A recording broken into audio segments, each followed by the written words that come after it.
Alright. Hello, YouTube, and whatever Discord server this might end up getting linked into, or whatever forum. My name is Totemic Bulge, also known as Mintonage, and today I'm going to be bringing you guys a TBC guide for Shaman Tanks. It's not going to be like super pro, there's no editing, I'm doing this all basically unscripted. I just thought, may as well get the basics out there. So, people could like start shaman tanking for themselves. So, where do I start here? There's a lot to talk about. I guess I could bring up my build personally. Build can be worked around. Basically, you're working towards getting Shamanistic Rage in here, and then you kind of pick the talents as you want, but it's gonna look something like what I've got here. Like, you could opt for maximum mana instead of shield specialization. It's kind of a personal preference. Your block's not like as a big deal as per se a warrior or a paladin's block, because we don't got like a shield wall, like an active mitigation ability. So yeah, I take this anyways. Of course, we're taking Thundering Strikes just so we can get, of course, the 5 out of 5 flurry for, you know, some extra threat. And as we're making our way down here, I put some points into anticipation for the 5% dodge. Shamanistic Focus is a new talent for TBC. After landing a melee critical strike, you enter a focus state, and the focus state reduces the mana cost of your next shock spell by 60%. Now this talent seems mediocre and whatnot. It actually replaces the two-handed weapon specialization, but that is now default. All shamans can use two-handed axes and two-handed maces. So, yeah. But this will work good if you're combining it with this, because Elemental Focus kind of got changed after landing a critical hit with Fire, Frost, or Nature spell damage. You enter a clear casting state. The clear casting state reduces mana cost of your next 2 damage spells by 40%. What does 40 plus 60 equal? 100%. So you can combine both of these buffs from Shamanistic Focus and Elemental Focus to get a free shock, kind of like last expansion. A lot of extra steps. And yeah, toughness is a little bit different this expansion too. They added a reduced duration for movement slowing effects on you by 30%. That could actually be really good. I might like retalent later and go for 5 out of 5 in here, but that's what I was putting my talents in like near the end as I was reaching level 70. So we got like a new talent here. It's called Spirit Weapons. Gives a chance to parry enemy melee attacks and reduces threat generated. Right there, reduces threat generated. Don't take it. Don't take dual wields. None of that shit. You're not taking that as a shaman tank. If you're going to DPS, you're going to use a two-handed weapon. I personally use this bad boy right here if I ever want to DPS. So like, you can get around not having dual wields. And then, of course, you know, 5 out of 5 mastery for weapons. Storm Strike. It'll help as just another instant cast ability for just getting AoE threat as well. And it's good for your single target threat as well. Boomkins can snipe this off you for their Star Surges or whatever it is their Earth spell would be. Nature spell. Unleashed Rage. This is like one of the big ones. We got 2 new talents, right? Shamanistic Rage and Unleashed Rage. So it causes your critical pits with melee attacks to increase all party members' attack power by 10% within 20 yards of the shaman. Last 10 seconds. So crit is going to be one of your main spells just to like have this utility up for your whole group basically like almost all the time. Like you should be able to get a crit every 10 seconds to keep this buff uptime really high up there, but you know, we're starting off all with low crit at the start of the expansion, so it's still a good talent to just have. And this is what really makes us more of a tank than we were in Classic Vanilla. Shamanistic Rage reduces all damage taken by 30% and gives your successful melee attacks a chance to regenerate mana equal to 30% of your attack power. So that's pretty good. That means we do want to have some attack power for when we want to use this like in both ways, defensively and to like regain some mana. But I'm mainly using it for the defensive part. But yeah, it can be used when you're DPSing, honestly. And since you're not going to be getting hit, you're still hitting, right? So you're going to be getting mana. And one other thing here. This is a new talent too. Mental Quickness. Reduces the mana cost of your instant cast shaman spells by 6%. Increases your spell damage and healing by an amount of equal to 30% of your attack power. So, let's see. I have 608. So 30% of that would be roughly 200 spell power, I guess. So look at it like agility is giving so many different things. Wait, does it even give it? No, it doesn't give attack power. Or does it? That might be retail. But yeah, agility for crit and armor and whatnot. But generally when you're getting agility gear that has agility on it, it should have attack power as well. So we're going to be going after two different sets of gear. It's going to be the agility gear bit because we don't have defense gear like warriors and paladins and druids and whatnot. It's just not itemized in the way, so we're never going to get defense cap as a shaman, but that's all right. We're going to go for basically the next best thing, which would be just having a lot of stamina and getting agility in there, having some dodge and avoidance and mitigation, you know. Strength gives a little bit of extra block, but we're not going to be really stacking that. And yeah, the other set of gear that you'd be wanting to go for is intellect gear that has like maybe spell power and spell crit. I don't have much of it on me right now. I used to when I was like first leveling up from level 60 just because I had like a bunch of raid gear. But yeah, basically having more spell power and intellect and spell crit increases your frost shock, which is our taunt basically. It's going to be replacing Earthshock. Like, we were using Earthshock last expansion, but they removed the threat. So it's just like an interrupt, basically, with damage on it. So, yeah. Not going to be using that very much often. We're going to be using Frost Shock and using it on cooldown to stay the highest threat of your party. Some classes, however, and some people just might be way more geared than you, and they'll probably, like, pull more than you. But there's, like, many ways around that, like Paladin Salvation, just telling them to watch their threat. You know, other people should have threat meters, not just the tank, so you can know when to slow down or how far behind the tank is, you know. Because like sometimes I'm like just like ever so slightly behind like a guy. Like if he could just stop casting for 1 second, I'd be able to like pass him in threat, you know. Like it's normally warlocks and shit that are doing that. Sometimes hunters, but you know, people need to learn to use their own abilities like misdirect, feign death, and invis. Do mages got invis? I guess ice block for them. Vanish for rogues. There's a priest ability, fade, I believe. And I think there's trinkets that you can get that reduces your threat, but that's like from last expansion. And I think there's one that drops in one of these dungeons here. I couldn't be asked to go look for it. But yeah. That is our enhanced tree. Almost going off topic. Elemental, you can kind of switch things around, but definitely you're going to be wanting to get elemental warding. That's probably the most important one here. It's reducing fire, frost, and nature damage by 10%. Like, that's a big talent to have. Like, all the other tank classes, they basically don't have this ability, like, as a talent. So that's one thing Shaman's good for, is, like, they can take a little bit of an extra beating from spellcaster mobs. And, of course, I mentioned earlier, elemental focus, get that. Elemental devastation, some would argue to not get it because you want really high spell crit and whatnot, but whenever you get it, it just helps. Like, it's just an extra added thing I could see, at least. If you wanted to, you could go for Eye of the Storm, but I wouldn't really recommend that because mobs really hit you super hard, and you're not going to be blocking or dodging while you're in the middle of casting, like, Chain Lightning to, like, keep up threat. Like, if you're playing a Shaman, don't really worry about being the god of AoE threat. Like, that's the Paladin, fucking Prot Paladin, Bear Drew's job. Like, you're more of a burst threat tank. Like, compared to a warrior, you could probably pull threat way before they could, like, because they got to build up Sunders. You just fucking Frost Shock, or even at the beginning, you go max range, you Lightning Bolt. As the Lightning Bolt is traveling towards the boss, you Chain Lightning, and they should both collide at the same time. Get a Frost Shot, your burst is just immediately, like, brings your threat way up there. It's like, no one's catching up unless, like, it's a Warlock critting with fucking Shadow Bolt or whatever they cast, you know? But, yeah, that'll get your threat up. And then, you know, just throw in the Storm Strike every now and then.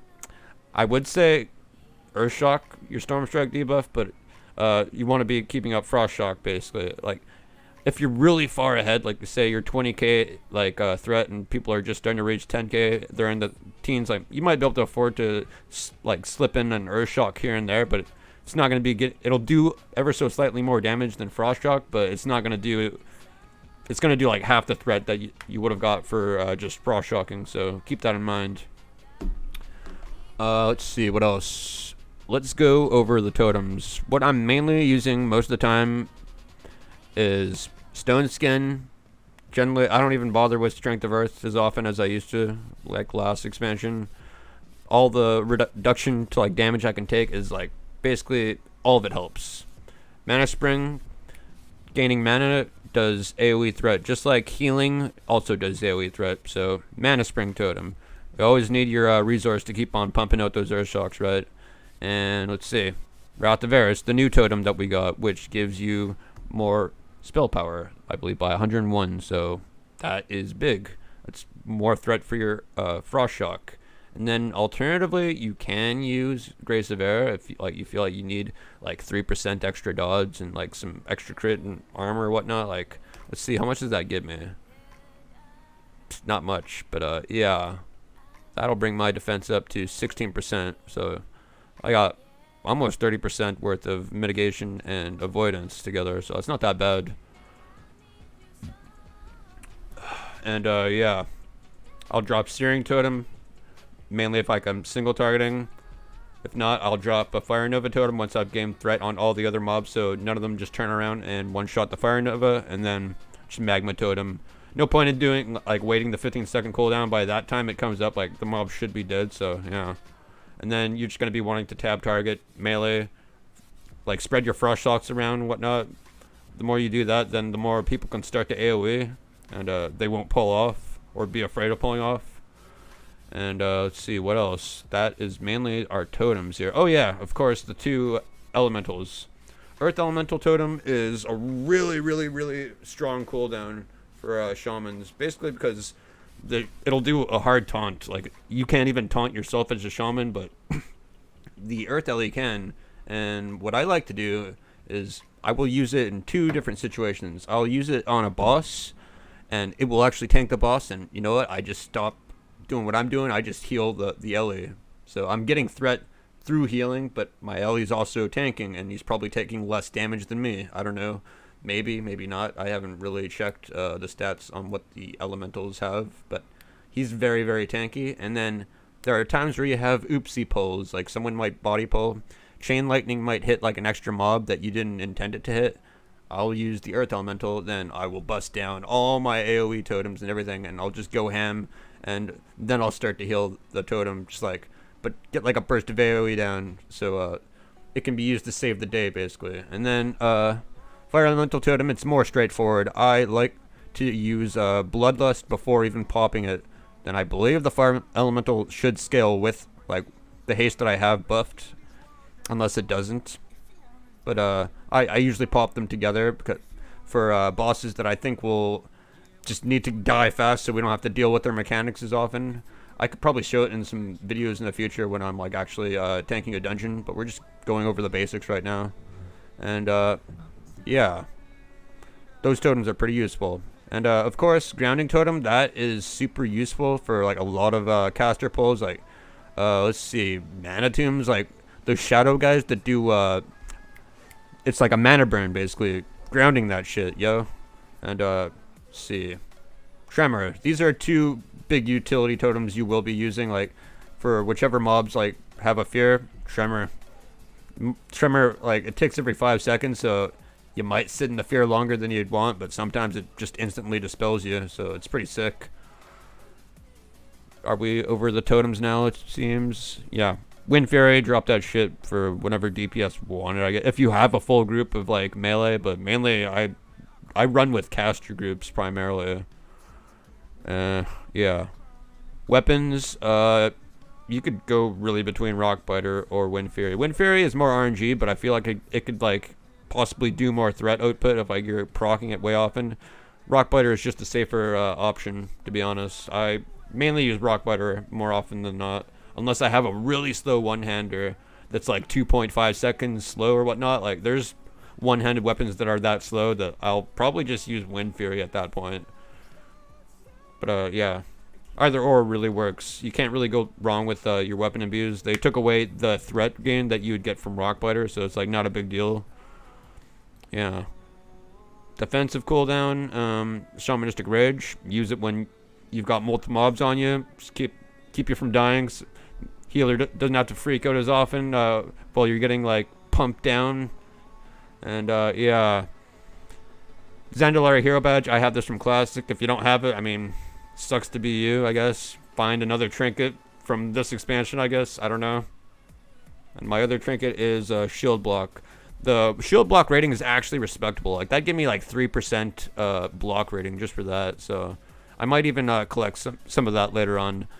I'm pretty sure our best defensive stat, though, would most likely be Dodge, just because dodging just avoids all the damage altogether. I want to hope to eventually aim for 20% dodge, and I'd be pretty happy. Feel tanky enough, at least. What else? Did I go? Rotations, I went over. Totems, weapons, defensive cooldowns.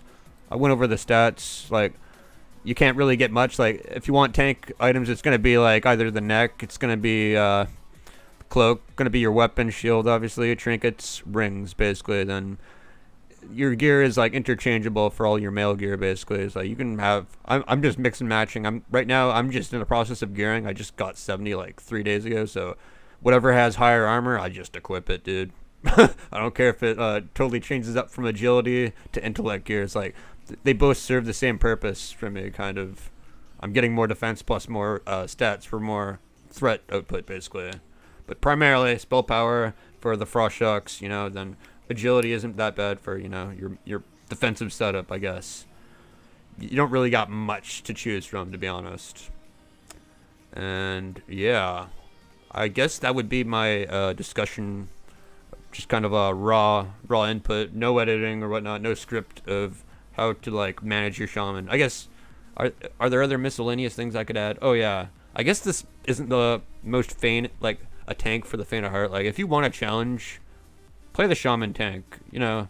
But if you like you want to be a good tank or whatnot, like probably just stick with like warrior, druid, whatever, like all the other ones that actually have a taunt. That's the main weakness of this class. It does not have a taunt, so when it comes to raiding where you need the taunt off and all this shit, Shaman won't be able to do that, but Shaman will be really good with threat, and it'll be able to be the second in threat to take the hateful strikes from a raid boss. So there's that.